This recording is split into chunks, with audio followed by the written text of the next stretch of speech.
Good evening, everybody, and welcome to another edition of Inside the Pigskin. My name is Scott Morganroth. I'm your host tonight, the Motor City Madmouth. Well, we have a good crew line up. Before I introduce the crew, I just want to give everybody an overview of what we're going to be talking about tonight. Yes, the NFL Scouting Combine. Where are the top prospects coming from? Balance of power in college football. And in my opinion, there's no better time to do it because they're in Indianapolis right now. What we're going to do all night is list a lot of the schools and how many invites that they have, and then we'll break them down by how many. And then I've already, when you get to the ones and twos and threes, and I've picked out a few that'll be very interesting. So we hope that everybody can go out there and stay on for the rest of the show. I'm very confident that you're going to learn a great deal. So, with that said, I just want to let everybody know that Inside the Pigskin can be heard on iHeartRadio, Apple, Spotify, Google, or wherever you get your podcasts. So there you go. You can hear the audio side. Also, please hit the red subscribe button on YouTube, South Florida Tribune. But we're striving for 1,000 subscribers. Also, before I turn it over to Jeremy for his thing with the YouTube size, want to be a guest? No problem. Send topic ideas to South Florida Tribune at gmail.com. And also, if you want to advertise, call 954 304 4941. All right, Jeremy, give us that little. Well, before you do that, I'm going to introduce the crew. Candy, welcome back. Thanks, Scott. Thanks for having me. Well, Vogel had a good first act on Monday night, so why not have a second one, right? Well, yes, sir. Love talking all sports. And of course, my superstar, Mel Farr, superstar broadcaster, Mel Farr Jr. Welcome back, Mel. Great to be back. Hello, everyone. And Smoking Jeremy B., the guy that I move all over the map. Welcome back. Always glad to be here. And don't forget, when you subscribe to the channel, to like the video and to share it with all your sports fans. Now, I will give you one little hint here. I'm wearing University of South Florida cap as well as a shirt. Unfortunately, USF doesn't have anybody at the combine, but there is hope for next year if we can have a good year under a new coach. With that said, we'll get her rolling here. I'm going to break everything down by invites, okay? And then after that, I'll go to the other ones as we go on, and I've picked a few out. So is this any surprise that Alabama has the most invites at 13? Yes. What's that? I'd say yes. Really? 13 is... Look how they finished. I mean, they weren't in the college playoff. I mean, we know their pipeline. Their pipeline to the NFL. I mean, I guess yes and no. They didn't play up to their potential. You know how I felt about their offensive coordinator. I was really never, I'm not really sold on Bryce Young. But they didn't play well last year. So yeah, I am kind of surprised because they didn't play well. Okay. What about you, Jeremy? I'm actually not surprised because that's a team that just seems to put a lot of players in the NFL because of the system they have in place. Yes, they had a down year, but they also didn't have as good of a starting quarterback as they usually have. Bryce Young, I like him, but there's something about him that I don't like. A lot of people are projecting to be a new pick. So, and I don't get it. I don't get it. I like the way C.J. Stroud looks as a quarterback better than Bryce Young. I do too. I mean, that's just me. You go back to that Rose Bowl a couple of years ago, and he was throwing it all over the lot. And he did it again this year in that championship game. It wasn't his fault they lost. Noah Ruggles shanked a clutch kick. Okay. Well, we'll turn it over to Will. I could see both ways. First way, yes, because Alabama's been producing players in the NFL for many, many, many years because they're multiple-time national championship, and look who their head coach is, Nick Saban. Also, they did have a down year, but I'm leaning towards more yes because they have a talent pipeline system that brings guys in the NFL. Every year, it's double digits, whether it's 10, 11, 12, 13, so on. It's what Alabama does best. Okay. Candy? So I'm going to say no, it's not a surprise. Currently in the NFL, they have 71 players, the highest out of all schools in the NFL. So does it surprise me that they have more going to the combine? No. Yes, they had a down year, but a down year for them is not making the Final Four. I mean, that were way up there. They still finished, very well. but they didn't win win it all. So we think it's a down year for them. So yeah, we come to expect that they're going to have a lot. Do we always expect them to have the top? No, not necessarily, but it's not a surprise to me. Well, you know what, Candy? Ditto. Period. We move on to 12 invites. Georgia. All right, Mel, we'll start with you. No, I'm not surprised. I mean, they were, from opening kickoff, season kickoff to the end of the year, they were the best. They were the best football team. I mean, they played with a reckless abandon. Kirby's done a heck of a job as far as recruiting, and he's getting the most out of those guys, getting the most out of those players. So no, it doesn't surprise me that they have 12. Okay. Jeremy? Not a surprise at all. Back-to-back national championships. What else can you say? Will? I'm not surprised either. Like they said, back-to-back national championship. Kirby Smart is a heck of a coach. I think this team is got a bright future with him as a head coach. And I think they're going to keep on plugging in NFL talent for years to come, along with Alabama and some other big schools. Okay. Candy? Not a surprise. The back-to-back championships that they've been doing it with their players. Why wouldn't those feed into the NFL? I mean, they had success in college. Those are the what feeds into the NFL. That's what NFL are looking for. Well, again, I can't believe I'm saying this, and I'm a man of a few words after these first two. No surprise whatsoever. They're building a heck of a program there. Kirby Smart, Will tipped it, doing a nice job, and he's beating his mentor, Nick Saban. So what else can I say? Well, now it gets a little interesting. I already got off easy with 13 and 12. But now we go on to 9 invites, and there's 4 schools that fall into that classification. One of them is the Florida Gators. The other one's LSU Tigers, TCU, and Michigan. So we'll turn it over to Mel. Those are your 4 in the 9 category. Yeah, I mean, I guess the one that jumps out is Florida. In that list, having nine invites, that tells you the type of talent that people think that they have there, and they're not playing up to that talent. And that's a problem for a coach, as far as being able to keep his job. LSU, I think, is only going to get better. TCU, that doesn't surprise me. They were in the national championship game for a reason. Michigan, Jim Harbaugh is doing a great job up there recruiting. They're playing well. They were in the Final Four. So it doesn't surprise me that they have 9 players. I mean, the only way you get there is it's not about the coaches. You got to have horses. Nick Saban has to have horses. Kirby has to have horses. It's very difficult in football rather to get there with just one star player. You got to have some help. Basketball, Larry Bird can carry you all the way there. Football, I don't care who he is, he's not going to get you to the promised land. We've seen a lot of great players who've been drafted number 1 overall, whether it be offensively, defensively, whatever, and their teams, have not won it all. It takes a team to do it, so you got to have some talented players in order to get that done. And you can't scheme your way through it. It's not about the X's and O's, it's about the Jimmy and the Joes. You got to have the horses. Jeremy? I'll piggyback off of that too. You can have the greatest coach in the world, but if you have a bad roster, you're not going anywhere.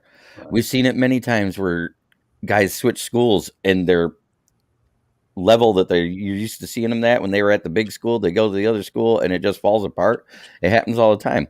Now, if you've got somebody that's doing great at a small school and goes to a big school and does good, that's a testament to his coaching as well as the horses he has on the team. But Florida is the only surprise to me. I don't know how they have any wide receiver in this combine because all of them were horrible. And that's why their quarterback had such a bad percentage as well. Yeah, but he's a sleeper in the draft. They're talking about. Yeah. Oh, I know he's good. That's not what I said. I don't know about good. I mean, I haven't seen he's good. Projected to be good. How's that? Because they're saying I haven't seen good on the field. I've seen flashes. Yeah, I saw flashes here. He had one good game against a ranked opponent. Yeah, I've seen athleticism. I see a lot of, tangibles. I don't know about the intangibles, but I certainly haven't seen the production on the field. Right. I mean, 56% completion percentage is not good. Yeah, Anthony Richardson is definitely a project for sure. But, whoever gets this guy, they could have a very good developmental guy. All right, well, go ahead. I agree. Starting with Florida, yeah, Florida's the odd one out. I saw a thing, speaking of percentage, like completion percentage. There were two other quarterbacks who had really low completion percentages who were drafted in the first round. Kyle Bowler, 19th overall. Ryan How'd that Leaf, work out? second overall. How'd those work Not out? well. Not Wait, well. But anyway, Michigan, no surprise. Harbaugh's a heck of a coach. They've been in the Final Four multiple times. TCU was just in the national championship. Sure, they got blown out, but they still have a lot of guys who are coming out to the NFL. And then the other one was, what was the other school? I'm sorry. LSU. LSU. Like you said, Mel, only getting better from here. Only getting better from here because LSU a few years ago was on top of the world. They took a back step, but LSU, I think they're coming back slowly but surely. Hey, Will, who was the second quarterback you mentioned? I didn't catch that. Ryan Leaf. Oh, God. Oof. Oof. Oof. Oof. Yeah, that's what I'm saying too, Mel. All right, well, that's all right. Well, if anything, you contributed a hashtag to this show. So, all right, good one. But anyways, Candy, talk to me. So again, going back to active players in the NFL right now, LSU has the third most. Michigan is sixth. Florida is seventh. TCU doesn't have as many. They are way down, but it doesn't surprise me because they had the success that they had this year. And people look at success now and translate that to let's invite them and see what they can do and can they have a good combine. Well, the only thing I'll say about the whole thing is number one, winning gets you to the combine because we all know that's a ticket, regardless of coach, and that's a testament to the players. And the only thing I'll add to this thing is the Florida Gators do surprise me a little bit on that list. LSU, TCU, and Michigan, to me, they're a foregone conclusion that they really definitely want to go out there and be there. So, okay, very good. All right, so let's talk about 8 invites. And there's only 2 in that category. Got Clemson and Ohio State. Now we'll turn it over to Mel. Yeah, no, I mean, Clemson, he's done a great job there recruiting. He's built a great program, and he recruits very well. Ohio State, they've been recruiting very well for a long time. That's one of those blue blood schools. So it doesn't surprise me at all that Ohio State has 8 players that have been invited to the combine. Okay. All right. You know what, Jeremy? You get to read the comment in the chat room, then you get to put All in right. your comments. Travis Holmes says everyone wants their project to be Josh Allen, once in a generation improvement. But more often than not, those first round projects become career backups or worse. And he's absolutely right. Yeah. No, I'm definitely on board. Okay. So now let's talk about Clemson, Ohio State, Jer. Well, Ohio State, they made it to the playoffs for the national championship. They're always right there on that cusp of being great again. But they're lacking something. I don't know what it is. I don't think that team gels as well as it should around their coach and the players they have, because you can see it. Like in that Michigan game, they look very discombobulated that second half. Then they did the same thing in the second half, having a lead and blowing it, and ended up losing. But everybody expected them to Georgia. Nobody expected that game to be that close. Yeah, I mean, they definitely gave Georgia a run for their money. All right, well, go ahead. I'll start off with my favorite team, Clemson. Clemson, looking through their coaches, Dabo Sweeney built a foundation. They've had a lot of draft picks in the last few years. Trevor Lawrence, Travis Etienne, you know them all. He's built a foundation. He's made Clemson the king of the ACC. Ohio State, up there with Michigan as one of the best Big Ten schools. Ryan Day is a heck of a coach, and they've always produced NFL-ready talent, from the Bosa brothers to other defensive players to offensive players. Both these schools are prominent football schools, so I'm not surprised they have 8. Okay, Candy. I'm not surprised. Let's face it. These are teams that recruit well. Those are when you're a high school football player, where do you want to go play? You want to go play for a college and a coach that have bred a lot of people, a lot of NFL players, because that's your dream, is to keep going. So you're going to go to the colleges or the schools that you feel will give you the best prospect to get there. And so Clemson, Ohio State, these are ones that have been up there and they've had a lot of success and maybe not the Alabamas, but they're, they have the success. So yeah, that's where they're going to want to go. And that's where they're going to catapult to their career to the NFL. Yeah, and I'll say this much. Number one, we all know Clemson and Ohio State put people in the NFL. And now you have two other leagues. But the only thing to say about Ohio State, once upon a time, they thought they were going to put 100 points on Michigan. Well, how did that work out? Lose 2 in a row to the Wolverines. That's all I have to say about it. So, all right, let's go on to 7 invites. Maryland, Oklahoma, Penn State, and Tennessee. All right, Mel. Yeah, I'm very surprised about Maryland. I wouldn't have suspected Maryland to have that many guys invited to the combine. I know Loxley is doing a lot of things to that program. He's recruiting well. I guess he's probably implementing the Nick Saban philosophy over there. So I'm happy. I mean, that means that when you're doing that, it tells you you're doing something right. At least tells the school you're doing something right. If you have guys that the NFL are looking at, you got to make sure you have the production on the field. You got to make sure that that's translating to wins. Right. Oklahoma, those are Riley's kids. Right. That were there. Obviously some kids left and went to other schools. We know that, but those are the kids that he recruited to Oklahoma that wanted to play for Oklahoma. That's what they want. That's what they committed to Oklahoma. They didn't commit to Riley. So it doesn't surprise me. Obviously, their play that doesn't match that. They didn't play very well last year. First time head coach there, Brent Venables. I don't know, how that's going to work out with him as being the head coach over there. How long that's going to last. And who was the last one? I'm sorry, I forgot. Well, you have Penn State. You have Tennessee. Yeah, Penn State doesn't surprise me. James Franklin does a great job over there recruiting. Penn State's a tough out, always. Tennessee, they were very competitive last year. Beat Alabama, if I'm not mistaken. One of the Alabama's losses last year. Yep. Had a quarterback that was in the running for the Heisman, ended up getting hurt.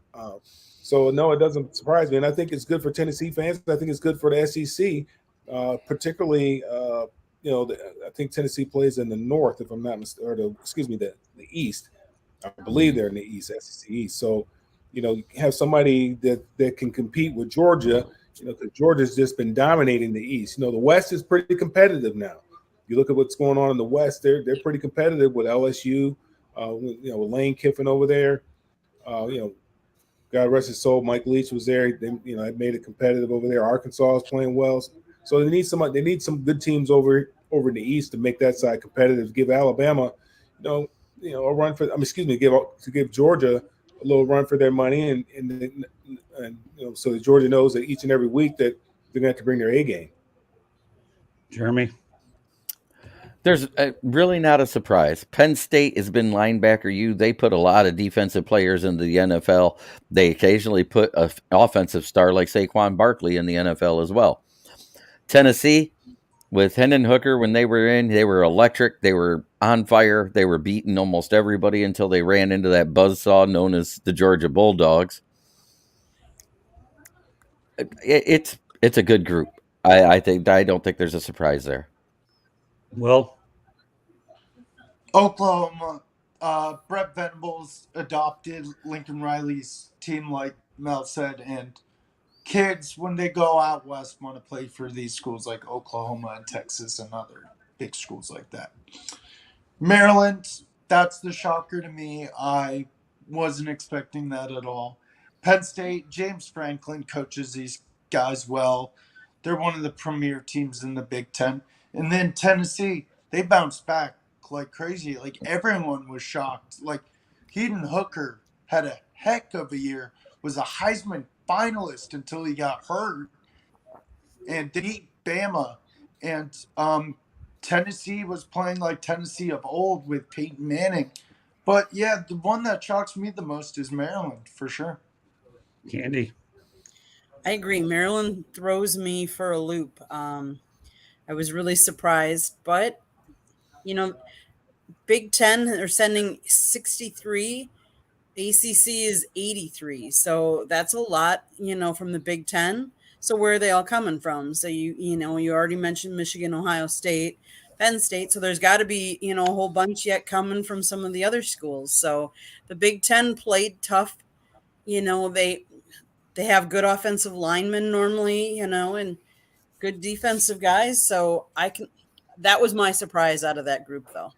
Yeah, all I'll say is Maryland is my surprise, and Josh Heupel is doing a really good job in Tennessee, and I think the future looks right for those folks over at Rocky Top. So, all right, let's go to 6 invites. This one gets pretty interesting, so we'll continue moving forward here. All right, Mel.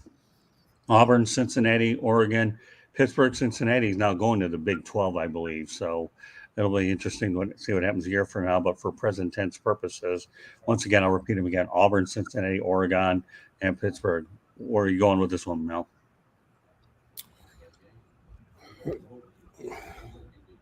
Probably my surprise out of that would, Auburn didn't play very well last year. But, Auburn traditionally get good talent in that school. Kid grows up, that's all they want to do is they want to play for Auburn, and so that kid's going to go to Auburn regardless of what's going on at that school.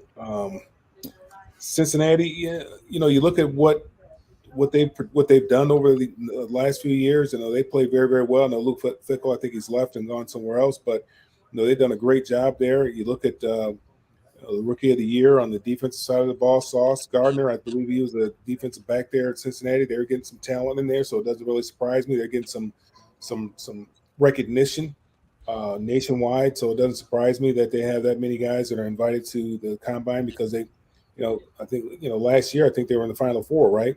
They went to the playoffs. So, right. So obviously, again, you don't get there because of the coach. You get there because you got some horses. So there's still a few horses left. Still a few horses left there, even though the quarterback going out, leaving, getting drafted. So you had a little change there at the quarterback position that might have hurt them. You said Cincinnati. You said Oregon, and Pittsburgh. I don't like Oregon. Pac-12 team. Oregon, they're Nike. So, no, it doesn't surprise me. Kids want to go there just so they can get all the gear and wear different uniforms every week. So, no, that doesn't surprise me at all. Pitt, no, they played very well last year. So, it doesn't surprise me that they have, 6 invites you said? That doesn't surprise me. Right. Well, turn over to Jeremy. I think Oregon was a little bit of a surprise just because they did start out so rough and getting blowed out like they did by Georgia. Yeah. They have a couple of players that were invited where the games I watched, I didn't know if they'd get an invite. And they were ones that were supposed to be surefire first round talent to start the season. So some of those guys I'm not as impressed with as some of the others are. Pitt, they've been doing well.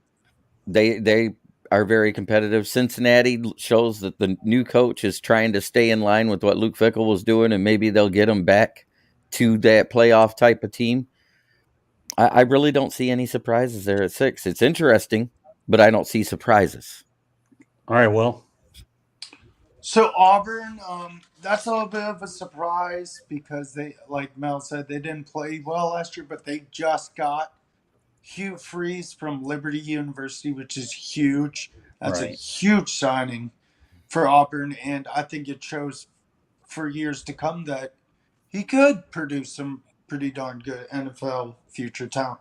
Cincinnati, like you guys said, the new coach is trying to do what Fickell did, and Cincinnati a few years ago when they had Ritter, they had Pierce, they had Sauce Gardner, they were a good team. They were a fun team to watch, and I think they're in the American, if I'm not wrong, the American Conference. Who, Cincinnati? Pittsburgh. I'm sorry. Cincinnati's actually heading to the Big 12, just so you know. Right. Okay. That's okay. Pittsburgh. But yes, they were part of the American Athletic Conference. How I think about it. Yeah. Pittsburgh. They were a fun team 2 years ago when they had Kenny Pickett. They won the ACC, and they're one of the good teams in the ACC, along with Clemson, Chapel, and a few others. Oregon, I'm a little surprised. Like Jeremy said, they got blown out by Georgia in the opening week. We didn't know what to expect from this Oregon team, but Bo Nix helped them turn around. They won a bowl game, and they turned a lot of heads after that. And yeah, Oregon's one of those Pac-12 schools that always contends with USC and the other ones. Okay, Candy. Oregon has 28 players currently in the NFL. Cincinnati has 23. Who were the other two? Pittsburgh and Auburn. Right. Pittsburgh has 22 and Auburn has 25. So they're all right around that same middle of the road. So, all being the same grouping, I don't see a surprise either. And Mel, just so you know, Luke Fickell is coming to Wisconsin. Oh, yeah, that little school up there. Right. Yeah, that little school up there. That little red and white school in the Big Ten. No, so we're talking about Pittsburgh. We're talking about Pittsburgh. They had a defensive tackle. He's 6'1", 281 pounds. He ran 4.67 in the 40. Yeah, I'm looking at that stuff. I've got the 40 times brought up. The guy they compare to Aaron Donald. Wow. That Clancy. I don't see it, but I'm just saying because the potential there. The potential is there, but I don't see it talent-wise. Stature. That's all. I mean, it's all because of the stature. They got to get they have to get some type of.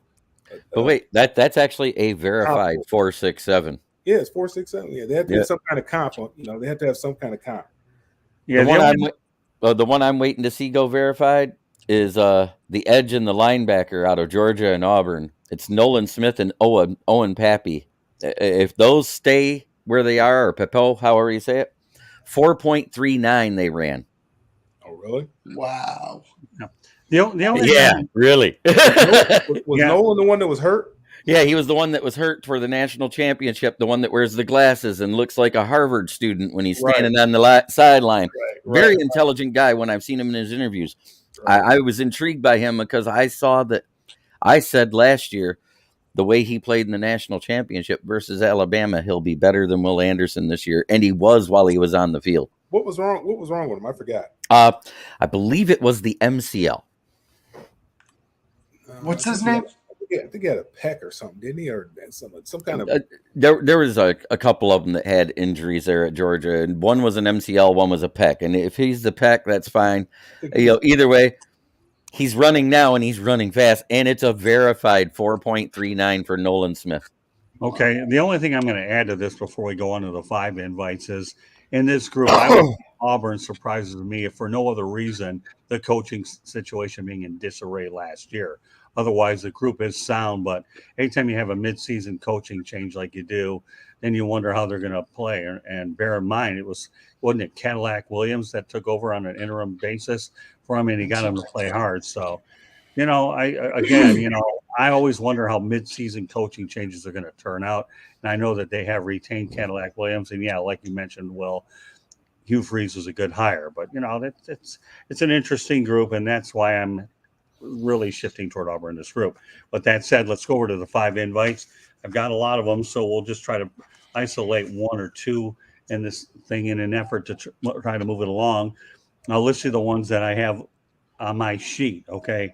You have Arkansas, Louisville, Ole Miss, Purdue, Iowa, South Carolina, Texas, South Carolina. So what I'm going to do is I'm going to go around the horn here and go to each and every one of you. Give me 2 surprises, if there are any, or 1. Out of the ones you just mentioned? Yeah, because you rattled them off so fast that I didn't even catch them all. Well, everybody accused me of doing fast, and that's why when I get on the road, ain't no stopping me now. How many invites? You said surprise one, right? 5. Biggest surprise. 5 invites. Okay. Right. So we're on invites 5. I'm going to mention the names again since my speed obviously went to my vocal cords. Okay. Arkansas, Louisville, Ole Miss, Purdue, Iowa, South Carolina, Texas, USC. Was that better pace? Yeah. I can hear that. I'm just kidding with you. Go ahead, Mel. What was the last one? USC. USC. yeah. Yeah, you don't like Um, it anyways. the one that probably surprised me is Louisville out of the ones you just mentioned. Okay, Jeremy. I agree with the Louisville being a surprise and possibly even USC because they didn't quite play as good as I thought they would. They struggled a little bit. I mean, yeah, they won a lot of games, but if you watched them, they were close games and comeback victories and stuff like that where they had to grit it out. And that's a sign that the only guy that I thought really deserved a shot from USC was that defensive lineman with the record for most sacks in a career in college right now that nobody's talking about, and I can't ever say his last name. It's Tua, and it starts with a T. I'll just say Tua T. That's good enough. All right. Well, Biggest surprise, Louisville. okay. Candy. The same, Louisville. Yeah, it's pretty hard to ever say that any SEC team is really a surprise, so I'm not going to go that route. But, I tell you what, though, the one that actually surprises me in this one is actually Purdue. Purdue? Yeah, I think Purdue. Yeah, well, yeah, that's called a Jeremy-ism. Okay, but I'll differentiate from everyone of y'all and go with Purdue. All right, let's go to the notables with the 4 invites. I'll list them as slow as I can so Jeremy doesn't say you're too fast. Okay, ready? Okay, North Carolina, Kentucky, Iowa State, Notre Dame, Stanford, UCLA, Utah, Illinois, Kansas State, Northwestern, Minnesota. All right, Mel. Oh, UCLA. I mean, we should have more, without question. That surprises me. There should be more. We should be, 6, 7. So yeah, that surprises me that they have that few invites to the combine. Obviously, Northwestern. That's about right. I mean, that's probably what they've been doing. For the last number of years. Again, he's doing a great job. It's a tough, very difficult school to get into, and you have to really be a student athlete at that school, not an athlete student. So that doesn't surprise me. But yeah, it surprised me that UCLA has that few. Well, I'm appalled. little piece of information about Northwestern. It's one of the best journalism schools in the country, and and Brent Musburger came out of there, and a bunch of others. But I know Mike Greenberg as well. I thought Syracuse. Everybody talks about Syracuse. Yeah, but Wilbon. Yeah, but you're right. Brent Musburger and Mike Greenberg, and I think this Cassidy Hubbard lady also came out of there too. Out of Northwestern. Yeah, she did actually. Now that I think about Mike Tirico, he's Syracuse. Well, yeah, and Missouri would be another one. My mother, for the lack of sense of direction that she really knew many years ago when I graduated from high school, wanted me to go to Missouri, but I'll bet you she probably didn't know where it was. But rest in peace, Mom.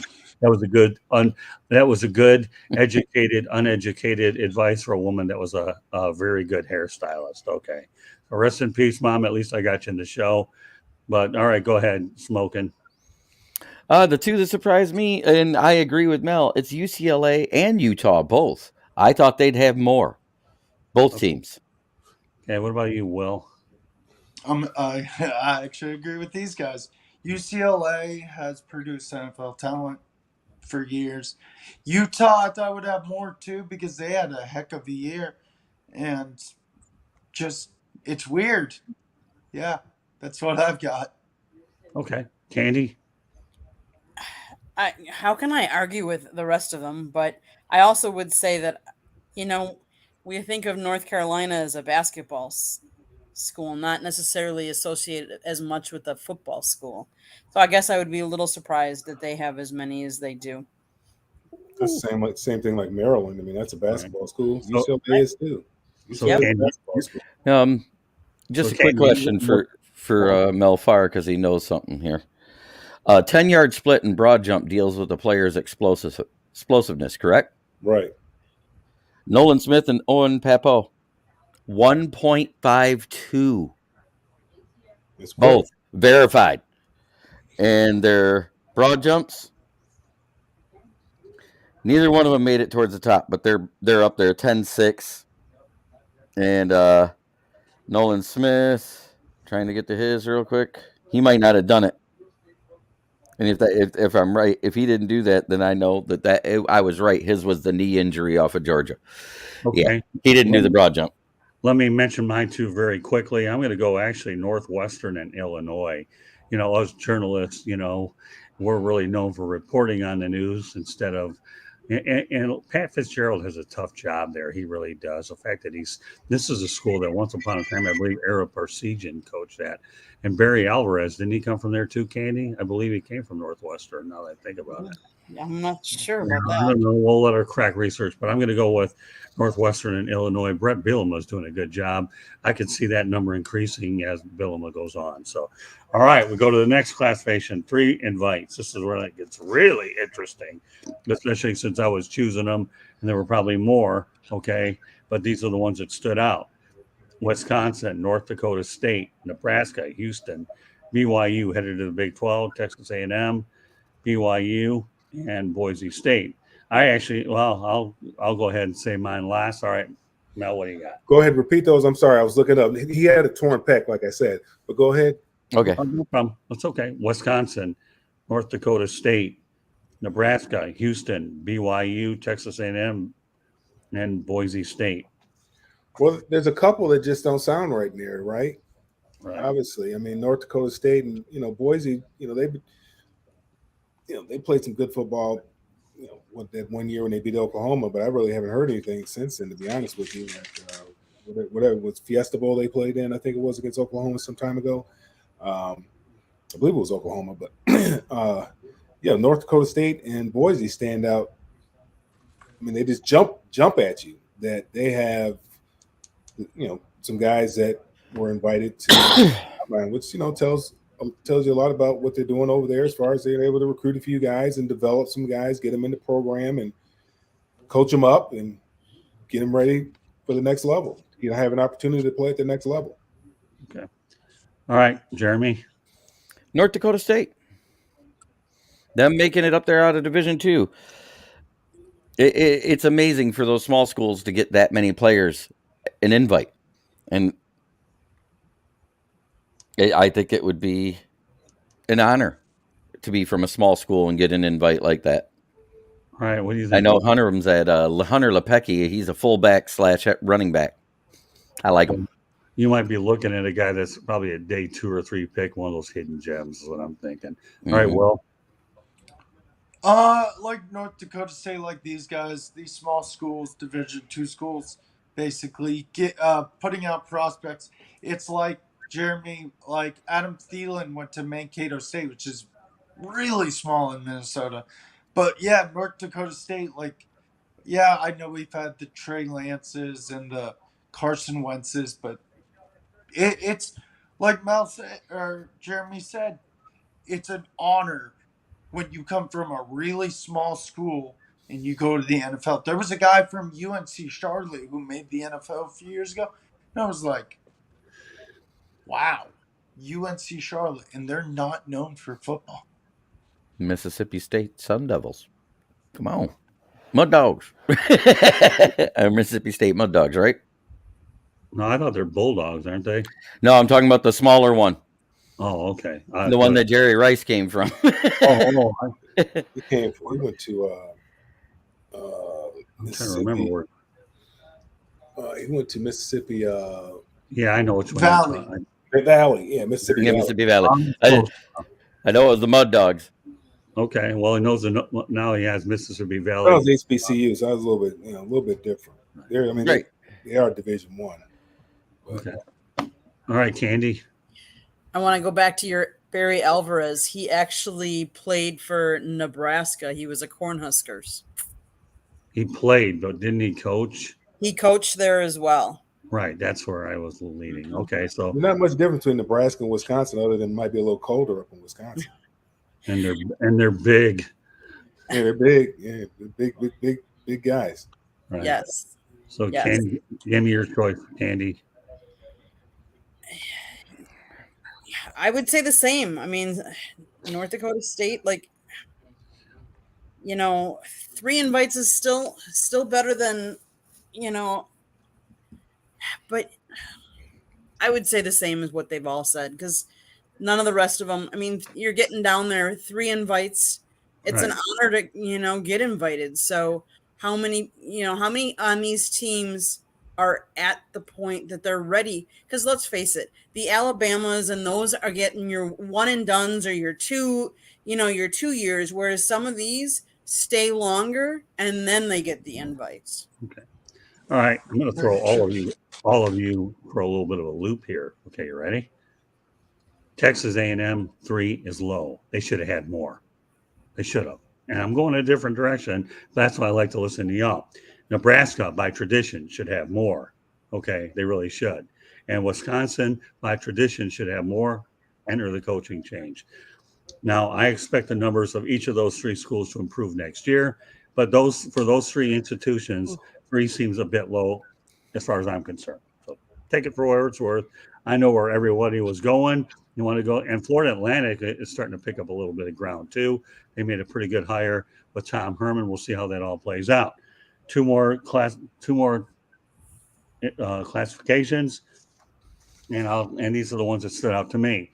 2 invites: Miami, Michigan State, Kansas, Wake Forest, Appalachian State, Texas Tech, Oklahoma State, Washington. All right, Mel.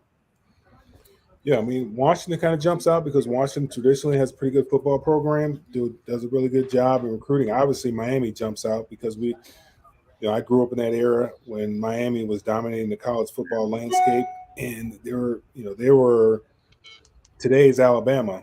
Wasn't that the Catholics and convicts era? Yeah, right. Yeah. No, I covered them earlier than that. So program was on my support. That kind of surprised me, but I'm sure Mario Cristobal is going to get start recruiting, and I'm pretty sure that's going to change. And you're also going to see that change. Change is going to show on the field as well. Michigan State, that kind of surprised me because I know that a lot of people picked them to play a lot better than they did, and they do a very good job recruiting all over the country.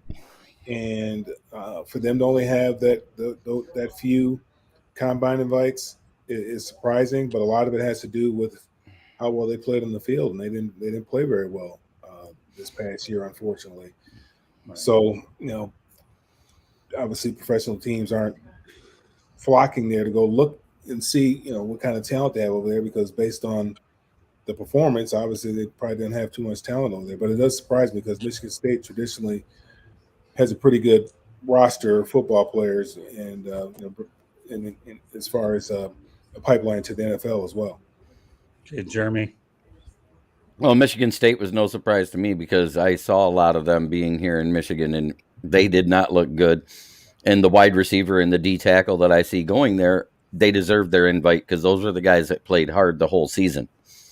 That being said, Washington, Oklahoma State, and Miami. Those are the 3 that stand out to me because they should have had more. I think they are better teams than what a lot of people give them credit for. Will? I agree. Miami and Oklahoma State. Oklahoma State had a very good year until the wheels came off. And then Miami, like Mel said, surprised, but because Cristobal's there now, I think Cristobal's going to get guys going into the NFL, and that expect that number to rise steadily as he continues to coach this team. Candy? Well, to give you a glimpse of what it is right now, in the NFL, there are 28 players from Miami that are in the NFL. If you go down to Michigan State, there's 18. So obviously, to me, Miami being there is a surprise that they didn't have that good of a team on the field. They need to do better recruiting. They couldn't figure out which quarterback they were going to play with. So all of that plays into it. And then they had a lot of injuries too. Right. So a lot of that goes into some of these combine invites as well. So is it a surprise that they had so few, but yet they have so many in the NFL? Give Cristobal some time. I think that's going to change. Yeah, well, we both saw the Hurricanes a lot last year, Candy, for sure. So I'll go with Miami. Obviously, that number is going up. I'm not sure what direction Michigan State's going. I need to see another year under Mel Tucker to determine whether that number is going up or down. And Jeremy alluded to the 2 best players that deserve a shot and will likely play on Sunday. Anyways, it's always good to see Appalachian State get a couple in there. But the wild card here is Kansas, okay? And Lance Leopold is doing a really good job over with the Jayhawks. And this guy, for a lot of people that don't realize, he coached Buffalo, got them on track, but he also won lots of championships at the University of Wisconsin Whitewater, I believe, Candy. That would be correct. Go So, Warhawks. yeah. So I'm going to tell My you right alma now, mater. Lance Leopold here, to me, probably could have gotten a Nebraska job if he wanted to, but the reason he chose not to take it is he wants to build a legacy for himself at Kansas. More power to Lance. This guy, to me, I am going to be tracking his program quite a bit. So, yeah, as I mentioned, Miami will get more. Michigan State, I'm not sure about. Appalachian State's always a good story. And last but not least, I'll say it once again, Kansas and Lance Leopold are really heading in a good direction. Looking forward to seeing more. All right, the last classification is notable one invite. I mentioned some interesting names here. Arizona State, Indiana, Army, Air Force, Florida State, Liberty University, San Jose State Spartans. Yes, another Spartans team. And Rutgers and UCF. All right, Mel. Well, I don't think there's anything that really surprises me there. Maybe Indiana, they played a little bit better this year, I think, than they have in the past, I think. But there's no real surprises there for me. Okay, Jeremy. I didn't hear a single surprise. You did because every team's going to get somebody an invite eventually, and those are all teams that don't fare well in their conferences, and the military ones, they hardly ever go to the NFL. Well, there's one guy that's going this year. Yeah, that guy out of Army, Andre. Yeah, Andre Carter, the second or third or whatever it is. Yeah, I like him. I like him a lot. No, we know his dad. Do we? We do. Who's his daddy? Anthony? Senior. Okay. All righty. I will turn over Will. I think the biggest surprise, but it's not really a surprise, is Florida State, because for years they ran the ACC. They ran the ACC up and down, left and right. They owned Clemson until Clemson got Dabo and they started recruiting better. Florida State just hasn't been the Florida State of old with Bobby Bowden days and the Jimbo Fisher days. They have not been those good of teams lately. And I'm not surprised, but they just haven't been that good in years. So there's no surprise in any of these. All right, Candy. So, Will, to your point, Florida State has 28 players currently in the NFL. Army has 4. So, yeah, there's a big discrepancy. Like, it's just not the same team. They haven't built it the same as they used to. No surprises. Okay, you know what? I'm loaded here. Number one, to me, Army and Air Force are a surprise because you may have one invite, but how many of them are getting to the NFL because of the military rule that you're not allowed to go? Well, they changed that. Yeah. Biden signed into the law that they can defer it till after they get done with their careers now. Okay, well, that's good to know. All right, but they got one. We'll just see whether they're able to do it, but that's good to know.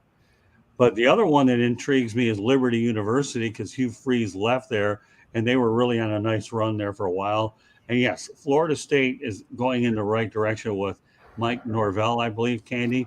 Okay, so that's going to change next year. I like where they're going. So it's good that Biden has changed it. I'm really glad. If I recall correctly, didn't Donald Trump, I think, initiate that he wanted to do it, and then Biden carried it out? Yeah, him and the powers that be drew up the bill, and it got dragged and him hawed about until now. Okay. I think it got passed back in October or November is where I saw it was passed. Okay, so it initiated, if I recall correctly, with the former president, and then Biden finished the job. Well, yeah, I think it got extended or something like that, but it's in jeopardy, though, past this year. Is that? Yeah, it is in jeopardy past this year because I know that was a problem because at the end of the year, they weren't certain. Andre wasn't certain if he was going to have an opportunity to play because it was in limbo, but it got extended for one more year because otherwise he would have left last year or he would have transferred. He would have transferred and went somewhere else so that he could go to the NFL. But they extended it. But it is in jeopardy next year, though. Yeah, and the only two military players that stand out to me are Napoleon McCallum, I believe, out of Navy, and Roger Staubach. And so that's the infrequency for which you're going to see militaries. That's why I mentioned the military ones intrigue me. Well, when we Scott, when we were much younger, I mean, a lot of players from the service academies played in the NFL. That's where a lot of great players, there's Heisman Trophy winners that came out of the service academies. Now, no, not so much. Yeah. One of the guys for the Ravens a few years ago. In the old days, that's where a lot of the guys came. The service academies were strong in the old days. Well, let me also put out another nugget because we have parting shots in a moment. Okay, Bobby Ross, when he left the Lions, coached Army for a period of time too, and well, he did. Jeremy, I know. Besides the fact that he did, okay, I mean, he did. Now, how he did, save it for another episode. I want to get to parting shots. That's more worth our while as we approach fire up at the top of the hour when this show completes. But the reality is Bobby Ross, and they've had a lot of good coaches in the military for sure. So, and I remember on the basketball side, didn't Bobby Knight go ahead and coach in the military? And I believe Mike. Yeah. So, I don't want to get off topic too much. All right. What we're going to do now. Didn't you coach in the military too, or he was assistant coach there or something? Yeah, exactly. Yeah. So Coach K was there too. So, so you do have some good military coaches there. So what we're going to do, since a lot of people are seeing this for the first time, you guys anyways, except Jeremy and Candy, they know it. We're going to have, everybody has their own parting shot. We all get an opportunity to comment on that parting shot. So with that said, Mel, lead off. Okay, Jeremy, I want give you two. I'm gonna give you the stats of two individuals. I want you to tell me which one's in the Hall of Fame. All right, he got a Super Bowl. This guy played 18 years, Super Bowl champion, his first team All-Pro once. He was 4-time second team All-Pro and a 7-time Pro Bowler. Okay. This gentleman played 20 years, 4-time second team All-Pro and a 7-time Pro Bowler. Which one's in the Hall of Fame? The second one. It was a trick question, right? So the second one is Jackie Slater. Mm-hmm. First ballot Hall of Famer, right? Right.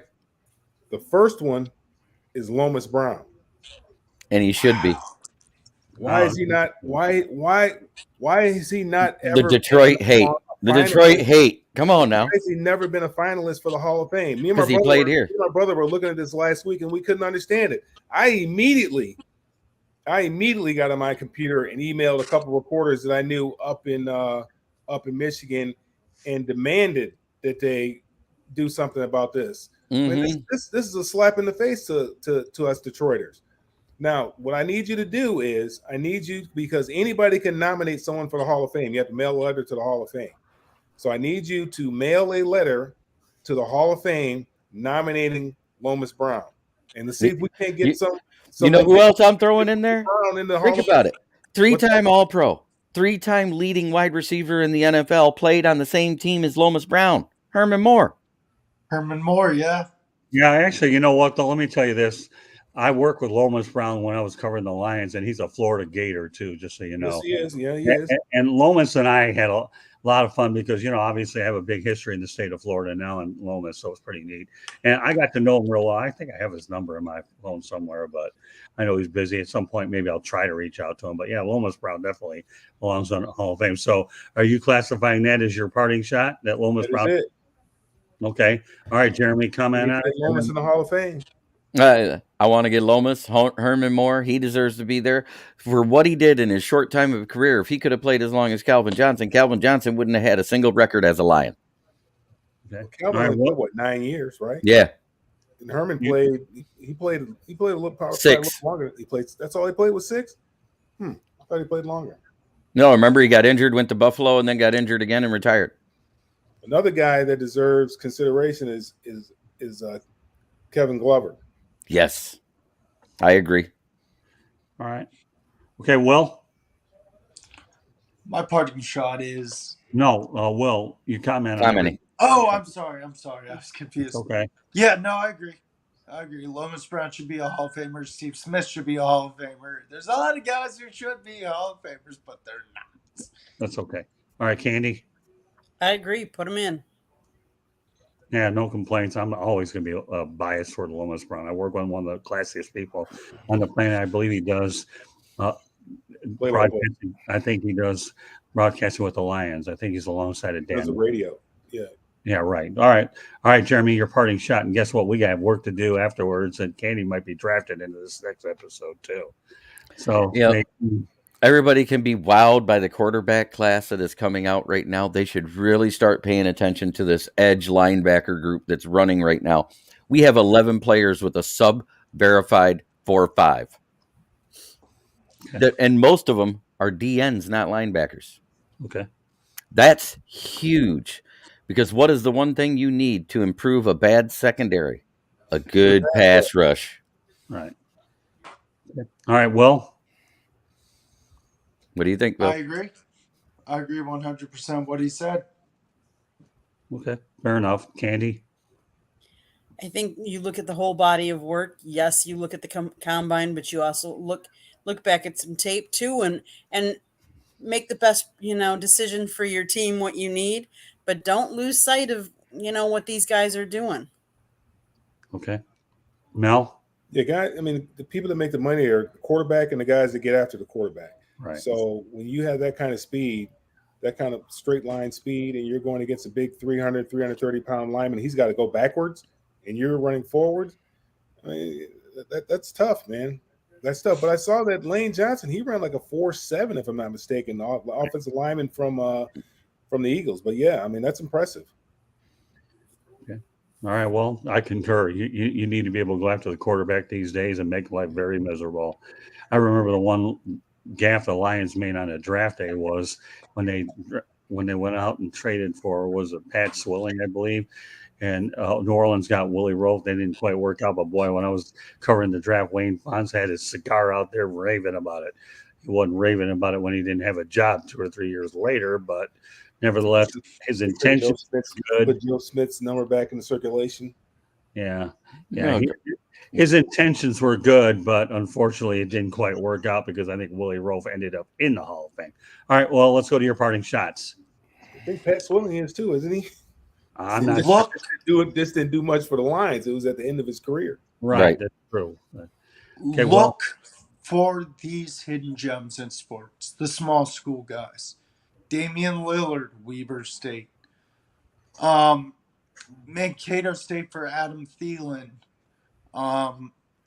All sports have it, and don't judge a guy by the school he goes to. Just judge him by his character, his work ethic, his integrity, his well-being, his just career, like his whole body of work, I mean to say. So it may not be in Alabama. It may be a Mankato State, which is a really small school in Minnesota.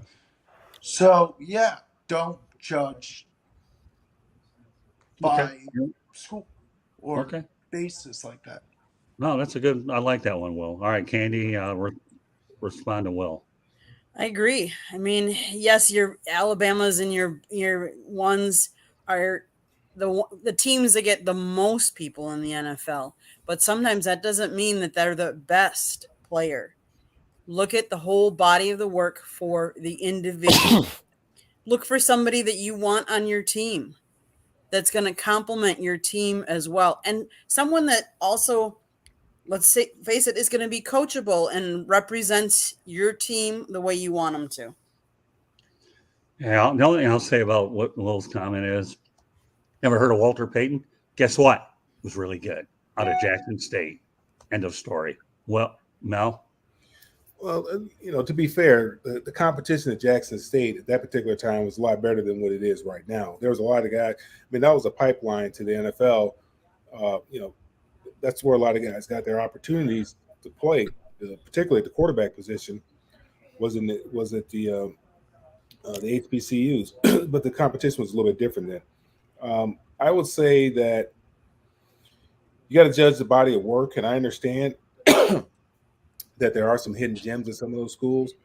I remember when I was in college, There's a guy named Joe Dudek. He was on the cover of Sports Illustrated, and they're talking about Heisman Trophy. You know, what the heck? Why not Dudek? They had a whole campaign going to have Joe Dudek play in the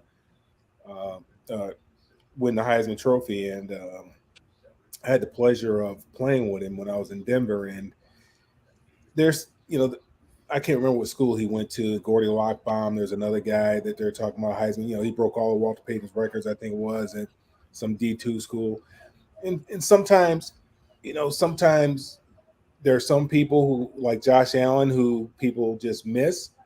And then there's sometimes, you know, you just have a great career at a smaller school, and that's it. And there's nothing wrong with it. And maybe you get a shot in the NFL, and maybe you're able to parlay it into something.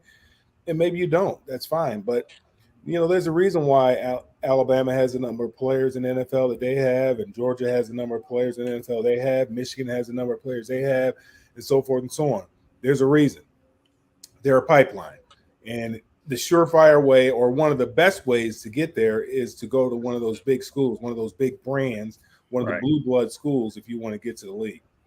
That makes sense. Okay. The only thing I want to add before I turn over to Jeremy, Joe Flacco, University of Delaware, Blue Hens football. He started somewhere else, though. Yeah, I thought he started at Pittsburgh, wasn't it? Yep. Yeah. But you know what? Nevertheless, I never liked Joe Flacco because he left Pittsburgh and went to Maine. I never liked that. All right, but nevertheless, I can't compete at Pittsburgh. I can't change the history books. All I can say is he did go to Delaware Blue Hens, got an opportunity to play, as a result, ended up playing. All right, Jeremy, yours, and then I'll finish it up with mine, and then Candy will take us around for introductions, and we can close it out. Go ahead, Jeremy. I do agree with Will there about the small schools. It's a great way to get a pipeline of players that not a lot of people look at.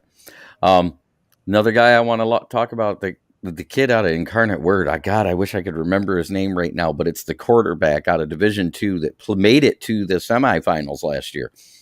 Okay. That kid threw for and rushed for a total of 70 touchdowns in a 12-game season. Okay. Wow. What's his size? He's 5'11" and 220. Okay. Well, again, so he may be short, but he has a good frame. Well, I guess the whole narrative here is just mainly hidden gems is really all we have to really figure. Hidden gems and small schools. All right. I have a very interesting parting shot, and this actually is one that I really kind of like. Wait. Good Candy.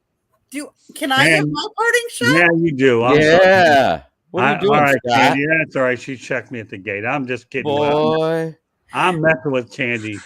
You know that. That's I not knew right. I'd catch her going. Go ahead, Candy. So tomorrow, but I need a replay of the wait. Give it to me. Wait. All right, go ahead, Candy. So tomorrow night, the 32nd Vince Lombardi Award of Excellence is going to be given to none other than NBA announcer Ernie Johnson Jr. He's going to be honored. He was selected for his efforts in raising awareness for cancer and spreading good word into the world. In 2003, Johnson was diagnosed with non-Hodgkin lymphoma and shared the news. His openness around the subject of cancer has impacted millions of people. He actually grew up in Milwaukee and now announces for the NBA. He's a well-known sports personality and a multi-sports Emmy Award winner. He's most known for his role on TNT's Inside the NBA, NBA TV's Fan Night, and NCAA Division I Men's Basketball Championship. Johnson has touched and inspired many with his vulnerability in talking about some of his most impactful and hardest challenges in his life, including losing his father, adoption of 4 children, including one with special needs, one of them dying, and him being diagnosed with non-Hodgkin lymphoma and prostate cancer. Kudos to them for picking someone of his magnitude, because he will be a very good spokesperson. He's a class act. He is. You know what? I was messing with you, Candy, not getting to it because I knew what it was anyways with Ernie Johnson. But the only thing I'll add about Ernie Johnson, though, is I met him last summer at the National Sports Media Association. Great. Spent some time with him, Charles Barkley. And Ernie Johnson is as nice in person as he is on the air. So, you know, Ernie Johnson, well-deserved. Now, my parting shot, or do I have to wait? Wait. Yeah, there Just you go. kidding. I like hanging out with Candy. I get to do it a lot. All right. Well, my parting shot is pretty straightforward. Please, that former Michigan Wolverine Brian Griese, who led the University of Michigan to a national title in 1997. Last year's as he ended up, he was last year 49ers is mainly on staff, so he's a quarterback coach there. All I can tell you is John Lynch is really happy that he's coming back, and he served 13 years as a TV analyst. So you want to talk about a guy that went from the broadcast booth to a quarterback coach, and then he ended up going on an elite team, and then is able to develop Brock Purdy, and we'll see what he does with Trey Lance. I think they're getting another veteran. Brian Griese, kudos. I'm glad once you left Monday Night Football, okay, that you landed in an even better place, San Francisco. Good stuff, Brian. And of course, we all know, okay, that he's the son of Bob Griese. I'll get to you in a moment. Well, we're going to go around the horn with that. All right, Mel? So your parting shot was Brian Griese. Brian Griese. Yeah. Brian Griese, returning to the 49ers. Yeah, I mean, I think what he did up there, he wasn't far away from football announcing, so he's always close to it. He was still in touch with a lot of people, coaches and things of that nature. There's a past relationship, I believe, with Shanahan, him being in Denver, and so yeah, I mean, the work that he did with Brock Purdy, I mean, that's to be commended. I mean, most guys aren't that successful as he was, and it just says a lot about him and the work that he put into it. And, we'll see what he's able to do with Trey Lance next year. I think that's great that they have a guy that's dedicated to that position to help these guys progress. I think that's very, very important, especially somebody that's played the position, and he played it at a fairly high level as well. Yeah, he did. Yeah, that's why I wanted to bring it up. Brian Griese, to me, I've learned a lot listening to him on television. But the fact that he was able to go from the booth over to a QB coach with an elite franchise, to me, was certainly worth bringing up tonight. Okay, so all right, Jeremy. Interesting tidbit. Do you know that Brian Griese is the only player that his senior year won a national championship and got a ring with the school, and as a backup and came in and played it down, has a Super Bowl ring when he backed up John Elway? Very good. I like that. Only player in NFL history to do so. All right. It has a national championship his senior year and his rookie year to get a Super Bowl ring. Only player in NFL history to do that. Great stat, Jeremy. We get a lot of great stats as we have more and more people on the crew. That being said, I love that Brian Griese's still in football and that he landed where he did. He deserves to be in football. He came from a football family and he has a football mind. Beautiful. All right. Well, go ahead. All I would have to say is, boy, I bet his dad is smiling because his dad was an awesome quarterback. Yeah. Brian was good. Brian was all right. But you know what? He helped develop a potential young star in Brock Purdy that we all were like, who is this kid? He's probably not going to do anything. And made us all look stupid. So good for you, Brian Griese. Loved you on TV. But you know what? I'm happy you're doing something that you love to do. Okay. All right, Candy. He stayed in football, for better part of 55 years. He knew that that they were going for a bigger fish on the broadcast team because they brought in Troy Aikman. So he knew. So he sat and had dinner with Shanahan, and they talked to the football coaches, and Kyle saw something in him that he wanted, and he was like, you know what? Let's go for it. So good for him. Yeah, saw it right on the wall, and look where he's at, doing a marvelous job out in the Bay Area. So that concludes this edition of Inside the Pigskin. I want to go over some of the particulars here real quick. That Inside the Pigskin can be heard on iHeartRadio, Apple, Spotify, Google, or wherever you get your podcasts. One of the things that Candy told me, a place called Geo7 also carries it as well, and we get some listeners there as well. Please hit the red subscribe button on YouTube, South Florida Tribune. We're striving for 1,000 subscribers. We appreciate every one of you that has subscribed. We look forward to more of you that will subscribe. Want to be a guest? No problem. Send topic ideas to South Florida Tribune at mail.com. If you want to advertise, call 954-304-4941.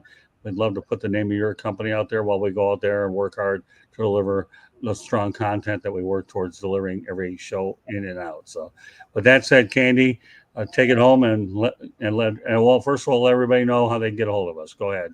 You pretty Mel. much just did, but All right. Well, all right, Mel, let everybody know how they can get a hold of you. On all the social media, the Facebook, LinkedIn, Twitter, Instagram, at Melfar Jr. You can follow what we have going on for your young folks down here in Atlanta and also up in Michigan at melfar.org. Okay. Jeremy, you and I got work to do immediately after. You're going to get to do it twice. Do it once. Yay! No, just kidding. See how you feel about we'll see how you That feel being said, somehow. you could find me on the SouthFloridaTribune.com under the Motor City Tribune heading as one of the authors and consultants for Scott here. You can find me on any one of his shows any day of the week because you never know when he's going to yank my chain and say, I need you, bud. That being said, you can also find me on my channel twice a week, usually Kneecap Biting with Smoking Jeremy B. I do shows on Wednesdays and Fridays. Wednesday is my NFL show. Fridays are my Lion show. Check us out. Trying to grow just like this show. I need to get to that 1,000 too. So please check us all out. Make sure you like us. Make sure you subscribe. Make sure you share. All right, Mr. Vogel, you're up next. Well, first off, I want to thank Scott for having me on this wonderful show with this awesome panel. I'm truly blessed. Let's just say on Sunday nights, you can find me on Basketballs with Scott, Jay, Jacob, and Dom. On Wednesdays, you can find me on Kneecap Biting with Jeremy B on his roundtable. Mondays, I forgot to say, I am one of the newest members of Fire Up Michigan. I'm thankful for that. Thursdays, I could be here. I could be, most of the time, I'm on the Sip Off hosted by Megan Price. And Fridays, occasionally, I'm on the Gauntlet. Well, Vogel, your second act was just as good as your first. All right, Candy, take us off. Appreciate it, sir. so you can find South Florida Tribune on Twitter at Tribune South. You can find our content at our website, www.southfloridatribune.com. You can email us, southfloridatribune@gmail.com. If you email us some ideas, you could possibly be a guest on one of our shows. You can hear us on wherever you get your podcast, iHeartRadio, Apple, Google. You can hit that red subscribe button for us, like and share it. We're striving to get more and more. And, your friends might like us too. So if you want to subscribe or sponsor a show, you can call us 954-304-4941. Back to you, Scott. All right. Well, I want to thank my crew for doing an outstanding job. I know this episode ran a little longer than most, but when you're breaking down the NFL draft combine, we want to do everything we can to be as thorough as possible. And when it comes to these type of shows, I don't really go out there and put a whole lot of cap on them because there's a lot of information. My goal is to make sure that we educate, inform, give you the best analysis that we can. We did our best tonight, and we look forward to bringing Inside the Pigskin back on. In about 2 weeks, we'll do this show twice a month during the off season. We'll pick it up in late summer and in the fall. So on behalf of Candy Ebling, Will Vogel, Melfar Jr., and Smoking Jeremy B., my name is Scott Morganroth of Motor City Madmouth. Thank you for joining us tonight. We have another broadcast shortly, so hope you can join us there. But meanwhile, thanks for spending your time with us tonight. Good evening, everybody. Have a great week, and we'll see you on the next broadcast. Good night now.